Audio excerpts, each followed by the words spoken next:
Warning: Dead Men Tell No Tales is not for the modern, evolutionized, snowflake earthlings that melt at the thought of danger, and turn green at the sign of blood. No, these tales might make your toes curl tighter than the tiny-footed Chinese feet binders, but at the same time fascinate you. Make you appreciate the new world you live in, filled with painkillers, night lights, emergency rooms, fresh soap and even 911. This is not the Disney Channel, even though many of their films are responsible for some of the most disturbing death scenes in cinema history. Well, the saying goes that if you have nothing nice to say, then to not mention anything at all. And it is nice to mention the good about people, but these stories are filled with horrible, terrible, bad news. So, if I have your attention, get ready to learn the awful ends of some of the awfully famous men and women in history. It's pretty much one shipwreck after another shipwreck, as we go back in time. Because dead men tell no tales. I am your host, or as I like to be called, Master of Ceremony. Or Danse Macabre.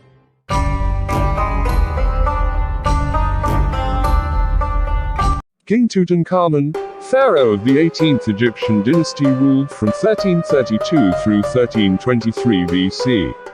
The boy king was 10 years old when he took control of the world's most powerful empire.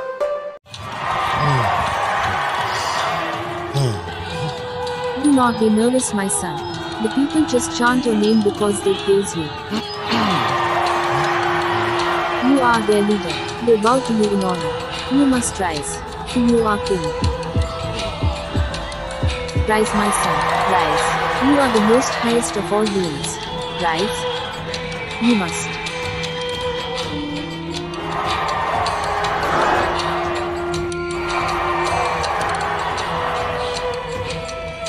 On November 4, 1922, a team of archaeologists led by Howard Carter discovered a step that marked the entrance to King Tutankhamun's tomb. I found it. Incredible. And yes, it is wonderful. Go there. Fetch Lord Carnarvon. I am astonished. Just unbelievable, Howard. Unbelievable. You did it, buddy. Your name is about to be all over the world. Wow, what a find. There is so much to do. So much inventory. I am speechless. I still can't believe it.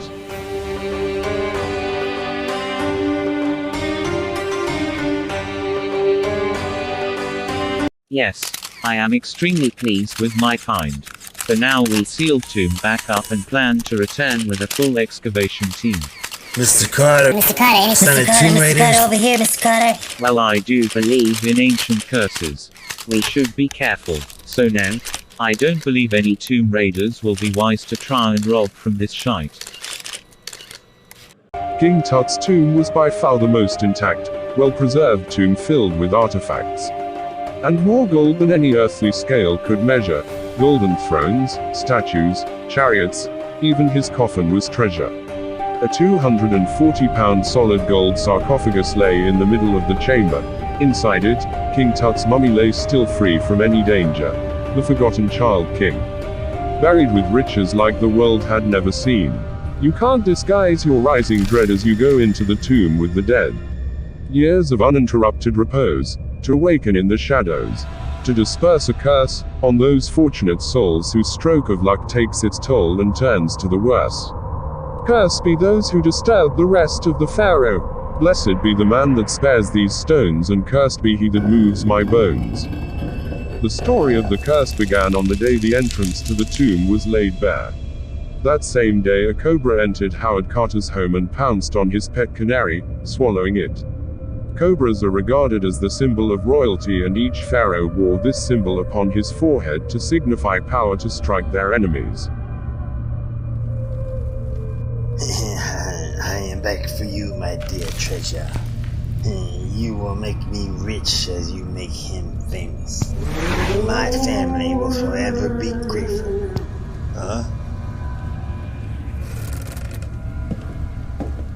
George Herbert, are you sure we're safe in here?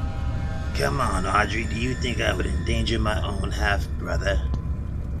Now come and witness this disastrous specimen of a real-life mummy. This is going to make us richer than rich, I tell ya. I have a feeling that something dreadful might happen to our family. Preposterous. You and Howard Carter believing in such superstition.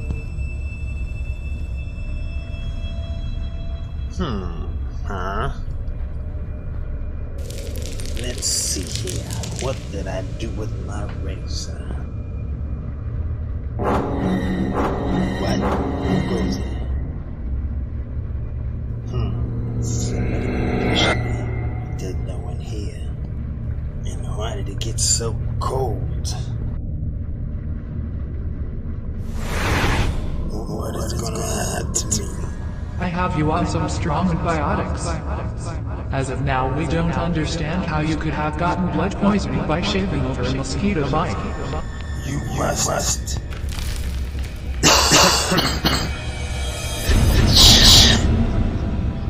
You must help me. We promise that we have all of our top scientists reviewing your results. Forgive me.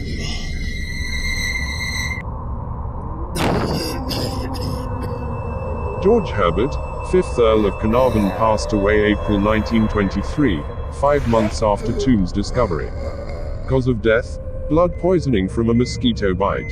He passed with high fever, severe pain, pneumonia in both lungs, and eventually heart and respiratory failure. At the time of his death, his dog reportedly howled for his master and dropped dead in England while the lights of Cairo went out. The curse of the pharaohs, or the mummy's curse, is a curse alleged to be cast upon anyone who disturbs the mummy of an ancient Egyptian, especially a pharaoh. This curse, which does not differentiate between thieves and archaeologists, is claimed to cause bad luck, illness or death. We now turn to Richard Bethel, who was Lord Carnarvon's secretary and the first person behind Carter to enter the tomb. I was Lord Carnarvon's personal assistant. That greedy bastard got what he deserved. The mummy got him, I tell ya. The curse. You there will be no talk of that here. It is true. The curse of King Tut. Do not pay attention to him. He has had too many. It is true. Poor bastard died 5 months after entering the tomb. I was there. I saw the mummy. I can prove I was there. My home and my father's home is filled with Egyptian artifacts that we kept. The real deal, too. Brute, escort this drunk out of here. There is a curse. I know there is. No. One day you will all remember my word. Home sweet home. What the? That was weird. I need some sleep. What is going on?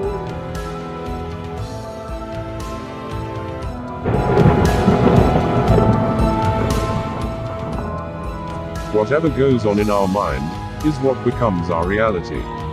We live in a world of thought. Our thoughts create our experiences, and thus, we experience what we think. The quality of our thoughts creates the quality of our life.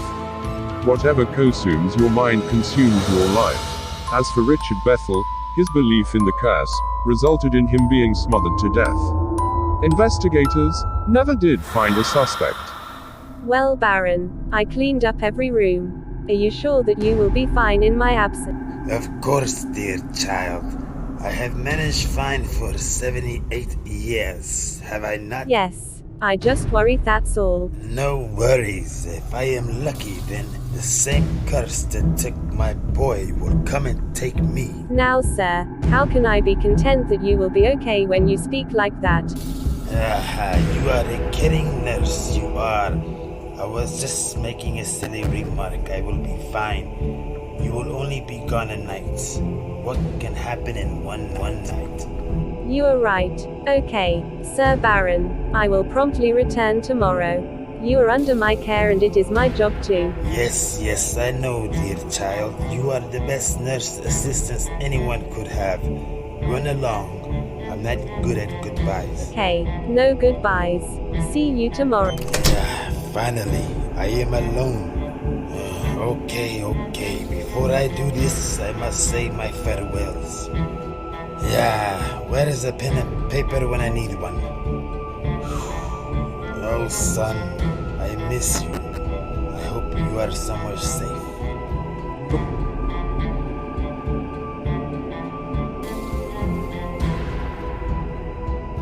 Okay now, where are you? Show your face, you bloody spirit. I promise you will not take me alive. You won't curse me, I curse you. Yeah, you took my boy from me. I come to take from those who took from me. You are real. Silent.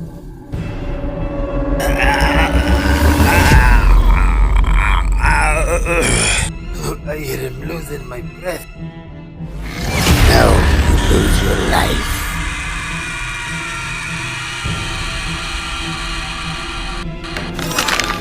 Bethel's father, Lord Westbury, was terrified by the thought of a curse, but instead of jumping out of his skin, he leaped headfirst out of his 7-story loft, spiraling to his death. He left a note that read, "I really cannot stand any more horrors and hardly see what good I am going to do here, so I am making my exit." Howard Carter, I made the trip. George Beendite, welcome to what appears to be my new office for some time.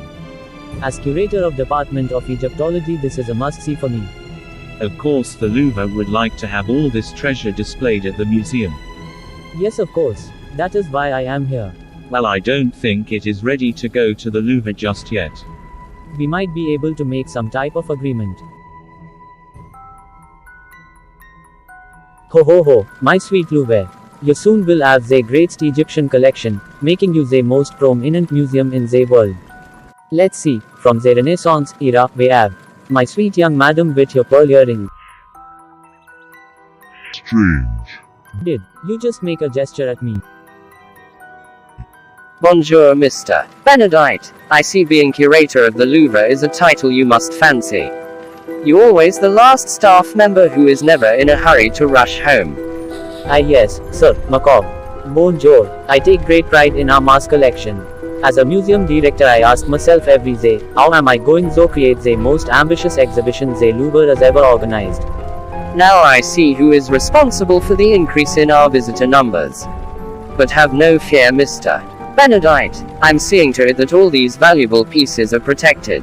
You are a good man, sir. You would sacrifice your life to stop any thieves who try to appropriate these rare artifacts. Why, of course, Sir Benedict. Don't forget that it was my team and I who recaptured the Mona Lisa back when it was stolen in 1911. Why, of course, it scared me half to death. A brush with death always helps us to live our lives better. Well, what happens if you get scared half to death twice? Death only knocks once, my friend. Oh, death. That is why I love art. It is our salvation from the horror of existence. I believe it was Leonardo da Vinci who said, "A beautiful body perishes, but a work of art dies not." Well, life is your canvas for all to create the divine masterpiece. You are right. Life is a work of art. If you don't like what you see, paint over it. It is not what you see but what you make others see. Yes, yes. My turn. You were born an original. Don't die a copy. Good one, sir. All art is just like life. It is never finished, only abandoned. Yes, yes. You are right. Just like my Mona Lisa. Strange, but I can visit the same place over and over again and see it differently each time. She is a masterpiece. Sure enough, she has eyes of her own, I tell you. It does not matter where I stand, her eyes seem to follow me every movement. Ha ha ha. It makes her an active participant when being looked upon, rather than remaining just an object. Wisely put, sir. Enjoy your evening. Something to ponder later. To live is the rarest thing in the world. Most people exist, that is all. We are all going to reach the departure lounge, one day. Will you be ready? If only I appreciated the rest of life as I do art. Oh wow. Huh, a strain. Me mind is playing tricks on me today, it seems. Shake it off. I must just be excited about acquiring King Tut. Whereas me very dark, macabre art. I know, Dante and Virgil. At first, it does not seem frightening. In their expressions, brilliant.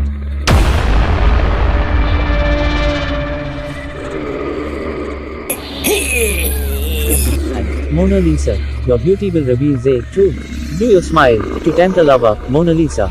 Or is this your way to hide a broken heart? Many dreams have been brought to your doorstep. They just lies there and dies there. Are you warm? Are you real, Mona Lisa? Or just a cold and lonely, lovely work of art?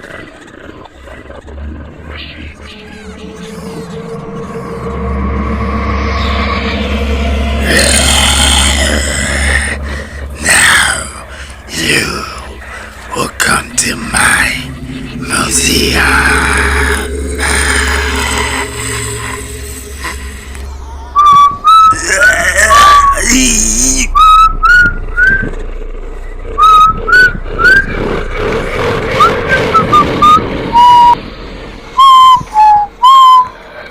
We have come a long way. We sure have, we sure have. Your intuition and guidance led us all the way. I couldn't have done it without your help. I am glad I had the one and only Hugh Evelyn White, British Egyptologist, on my team. You are too much, Howard Carter. Too much.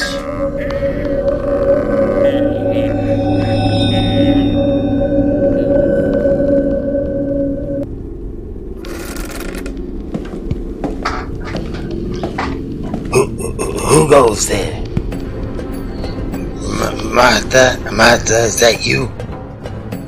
Is somebody here? I don't see anybody. I think it's so cold. Hello? Who did that?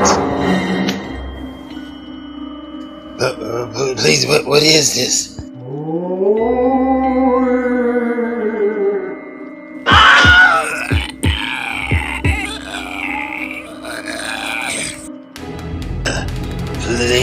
Please, what do you want? I have a lot of money. What do you want?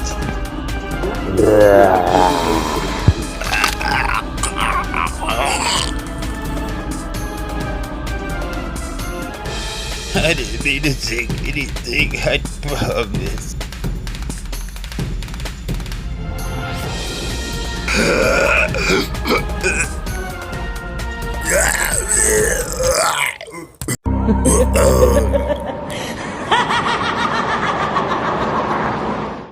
Interesting X-rays. It seems as if his entire body parts have been taken out, yet they left his heart, which is wrapped as well. How about in his skull? That too. I found that his entire brain was sucked out of him, or an instrument used to pull it out, maybe from his nostrils. Good God. Why on earth would they go to such extremes?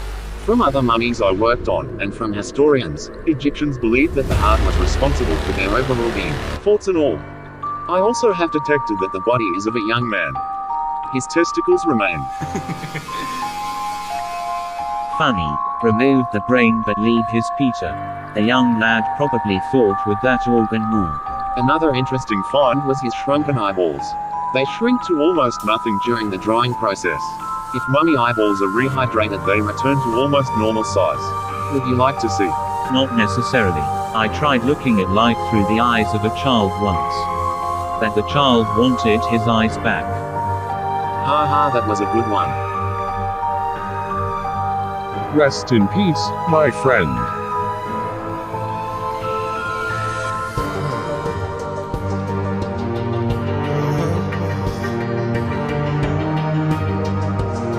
Sir Archibald Douglas Reed died days after performing X-rays on King Tut's mummy.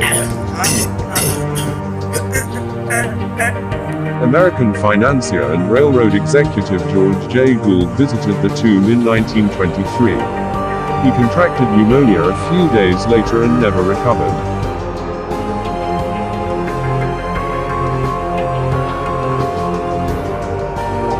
Audrey Habert, Lord Carnarvon's half-brother, suffered terribly. He had become nearly blind, and his doctor suggested that his rotting, infected teeth were responsible. So he had every single tooth pulled from his mouth in an effort to regain his sight. Instead, 5 months after the death of Lord Carnarvon, he died of sepsis.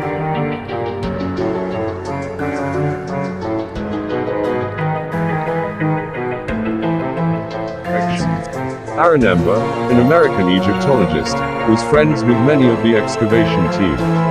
His house burned down less than an hour after he and his wife hosted a dinner party. He could have survived but tried to save a manuscript, the Egyptian Book of the Dead. This is the last photo of Egyptian Prince Ali Kamel Fahmy Bey, a well-known playboy who was shot dead by his wife shortly after visiting the tomb.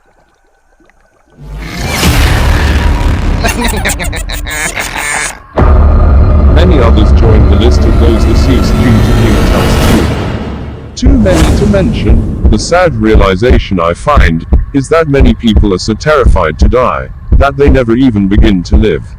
Life is pleasant, death is peaceful. It is the transition that is troublesome. Howard Carter engraved his accomplishment as the British archaeologist who made one of the richest and most celebrated contributions to Egyptology.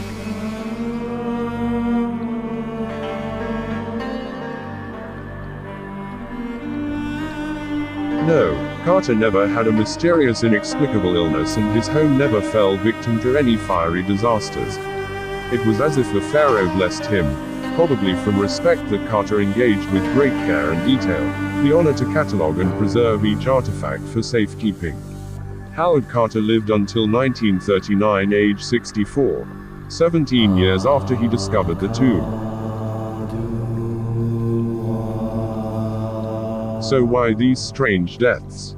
Maybe the theory that is most credible is that each person carried the key to their own destruction. Their strong emotions and fear brought about by obsession with the curse could have been the main ingredient to attract such doom.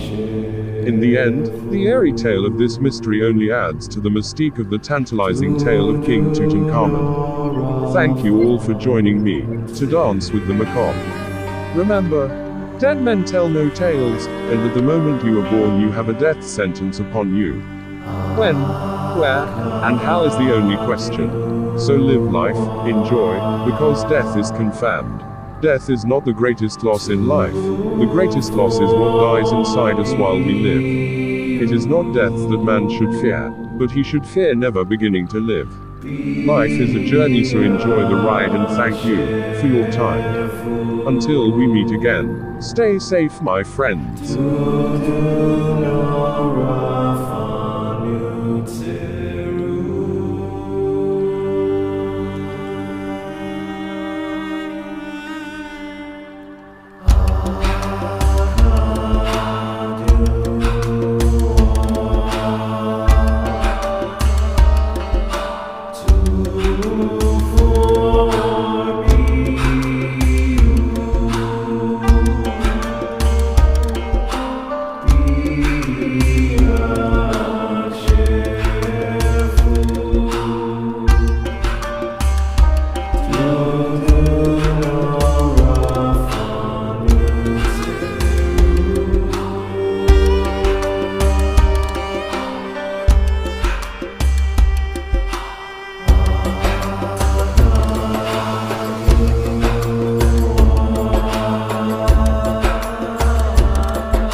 I'm of 19 years now, and there are things I do not understand.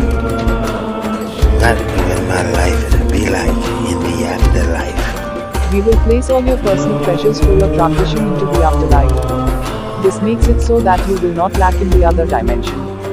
You will then undergo your greatest journey into the underworld and face final judgment before you are granted access. Must I be scared? Not at all. You will reign supreme in your death is in life. Death is only a transition of your soul re-emerging with higher self. You will become one with all that is, with the power that creates worlds. The creator of the God. I do not understand. You will become infinite intelligence. You will become God, the Almighty God. Will I ever see you again or my people? You will be able to see and experience life through our eyes, through the eyes of Ra and of Horus. You will become Ra.